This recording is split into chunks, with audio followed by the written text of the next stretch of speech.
some difficulty in forgiving someone with something, or letting the ghosts of the past go. The reason I say that is that with Judgment appearing here in the reverse position, Judgment is a card about, we see these souls who are coming up from the graves. These represent the past, old karma, old lives, old history. And we can see in the Judgment card, this triumphant trumpet of fire is renewing the spirits of all of them and letting them go.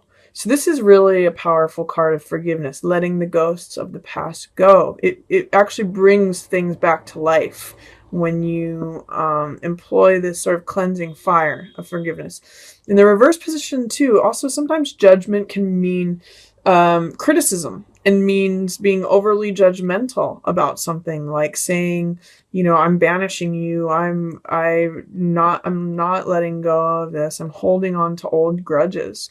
So be careful with that, Virgo. Sometimes Virgos are wonderful in terms of having good judgment, having a critical eye, being able to see details that others don't see. But be careful of being overly harsh, overly critical, or judgmental. Or if that's showing up as judgment against you, see if you can forgive that person, because then you're not participating in that holding on to old stuff, holding on to old baggage, criticism, judgment, all of that. That's what Judgment in reverse means.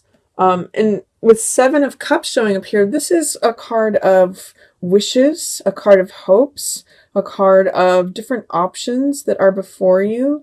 You may be tempted into like fantasy land when this card shows up at the beginning of June, Virgo. Be careful that whenever I see this card, I always say, be careful that what you see is what you get. This has a real Neptunian fog to it. And we can be attracted by many different things, like victory, you know, riches, who we want to pretend we are. This mask can be like who we think we should show up as. This can be, you know, dragon is power. We want the fortress or the castle. There's all different kinds of things going on here. And it's really a card about where your heart is and what you desire. So this card can sometimes be called temptation, infatuation, delusion, or confusion. Again, that Neptunian fog means that things aren't being seen clearly, and often when this card shows up, it means you could be seeing things through rose-colored glasses. So I'm gonna say right now is not a great time to make decisions about something, Virgo. This is like all the options that are sort of glittering and in front of you. And Two of Swords here is a dilemma, having a tough time making a decision and just checking out, blindfolding yourself. Often what I'll say with this card is that the way out of this is by making a decision or taking action. I want you to be careful with your decision making. You know, it shows like there's going to be an evolution in the beginning of June from seeing options that are maybe rosier than the truth. This means not taking action, not making a decision, being stuck in dilemma, avoiding a conflict, avoiding a decision, you know, checking out, essentially.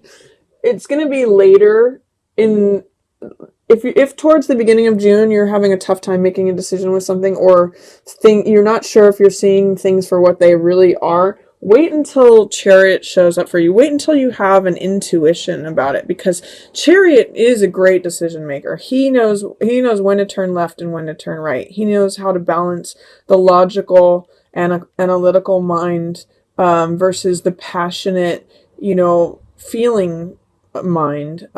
So left brain and right brain. He's able to balance those two, and he has a good hunch, intuition, and he always crosses the finish line. This is a card of victory and success and control with the mind.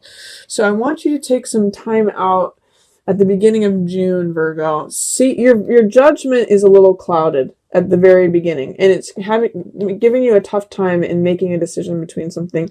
Wait until like the later half of, say, around June 7th to 10th before you make any decisions. I'm going to say after the new moon, because that's when the new moon is June 4th, and that's when this guy's showing up. That's when this crescent moon is showing up. That's when good decision making is happening. So wait till at least after the 4th. I would say, you know, that's the new moon here. You may still be having a tough time with something, but around the 7th or the 10th, you should be good to go with your decisions should lead to success around that time.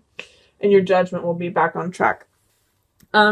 Towards the middle of the month, there's interesting things happening. It's sort of centered around the home here. This is 4 of Wands. So this is the marriage home. This is the castle. This is celebration, joy. This could mean also just staying at home, working on your garden, working on projects related to the home. You may even feel like you're kind of a hermit at your home, looking for the truth. Like you may be looking for the truth in relation to your home. I kind of see it as you spending time by yourself, in your home, feeling grounded there. And really, actually, there's a lot of fruitfulness that's going on there. I see this as from the decision made around the new moon. Empress is when all things flower. Empress is feeling satisfied. This is beautiful here with King of Cups. This is like marital bliss in many ways. This is the person who is the perfect partner. And Empress is someone who's sexually satisfied. She's prosperous. She almost has the Midas touch where everything she touches turns to gold. It's got all this like pregnant energy. If you're trying to get pregnant, middle of June is a great time for you, Virgo. This is celebrating everything that grows. And Empress is one of those cards that just represents fullness and richness, vitality. She often is surrounded by plants and animals. And it's a great time for emotional fulfillment as well. She's one of the most feminine cards of the whole deck. She represents, she is very in touch with Venus energy and the harvest, collecting abundance and prosperity. And King of Cups represents emotional fulfillment, master of emotions, as well as the perfect partner and the perfect father. So there is some nice dynamic energy going on and available to you, especially in regards to the home. I'm just seeing this as like a lovely home filled with, there might be a lot of fulfillment available to you in the home. And you might be searching for those truths regarding that. Virgo, for June. And then towards the end of the month, things might be seeming a little upside down. There is Hanged Man and Justice, both in reverse. So both of these are cards that have to do with truth. For Hangman, it has to do with his own personal truth, doing things his own unique way, even though others might not support it. But he finds spiritual fulfillment in just hanging there. He finds comfort. And he's not worried about what everybody else thinks. He does things his own way. Justice is about rendering a verdict, connecting to truth, weighing evidence, coming out with what is actually true in the situation, making a decision, making sort of like a finality about something. But both of these are related to truth and verdicts. You know, he's the person who's usually a verdict is rendered upon. And this is the person making the decision. So in some ways, I'm kind of seeing this as related to what's happening at the beginning here of bad judgment. Justice is upside down. Hangman is upside down as well. He's kind of being put on display for doing things his own way. So I'm going to say be careful about harsh judgments for June, Virgo. Justice is not being carried out here. There's something that is topsy-turvy about justice, about decisions and verdicts being rendered against those who are seen of doing things outside the line. Judgments upside down. The one time you do have success with your judgments is towards, like I said, around June 7th to 10th. So right after that new moon, epitomize on that time or capitalize on that, because it's a good time for you to make judgments. And I mean, this is very full and rich here. There's truth, the home, fulfillment, abundance, prosperity, emotional fulfillment, the perfect partner, the husband, even pregnancies going on here. So that's some nice stuff, but be careful throughout June of harsh judgments, verdicts that are rendered, because they're not necessarily going to be in alignment with the truth.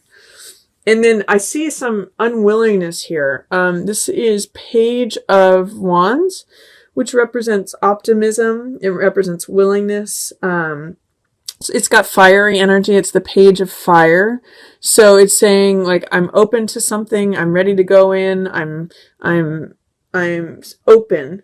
in this case, this is like, could be the younger side of a fire sign. So Sagittarius, Leo, or Aries that is not participating, not willing, is kind of being stubborn, maybe disagrees with what has been decided upon, whatever verdict here that is unjust. This could be a fire sign stamping its feet and saying, no, it's not how it goes. It's not, I don't agree. I'm not open to that. I'm not going to toe the line. So this could, I'm kind of seeing this as children's reactions or a young person's reaction to what's going on here. And then at the end of the month, you're going to have to let go of a belief system that is no longer serving you. 10 of Swords. 10 is a completion number, and Swords represents our ideas or our beliefs. So if you looked at something in a certain way, for example, if there was some criticism towards something, that you looked at things in a critical way, you may have to let that go because it's not going to serve you any longer. This card is called Bottoming Out, and it means that, you know, if all these swords represent thoughts and ideas, and if you cling to those, if you continue to carry those, it may destroy you in the end. It's going to drain the life out of you, Virgo. So this is a card that is saying at the end of June, there's going to be a way in which you're going to acknowledge the end of something, especially a way of thinking about something, because 10 of Swords represents belief patterns, belief systems. And this is also a card which is, I often call it, it's always darkest before the new dawn. And this card represents the closing out of this way of thinking. It's the end of that person. It's the end of that way of thinking. They in the next day, in the Rider-Waite, there's actually a thin line of the new dawn that's coming after this. So, ending of a cycle.